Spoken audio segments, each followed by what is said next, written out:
তিন জায়গায় প্রয়োজনে মিথ্যা বলা যায়।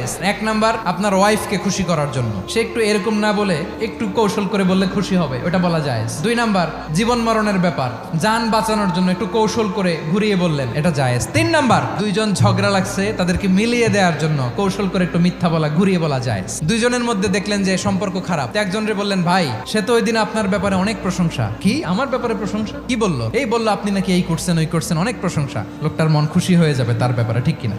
আবার তার সাথে যার ঝগড়া, ওরে যে বলুন, ভাই ওই দিন তো সে আপনার অনেক অ্যাপ্রিসিয়েশন করলো, অনেক, সে তো অবাক, কি রে বলে কি? এই যে দুইজনের ব্যাপারে দুইজনের একটু ভালো ভালো কথা বলে দিচ্ছেন, একদিন দেখবেন রাস্তা দিয়ে হাঁটার সময় একে অপরকে সালাম দিয়ে ফেলছে, সালাম দিয়ে বুকে জড়ায় ধরছে, আছে না নাই?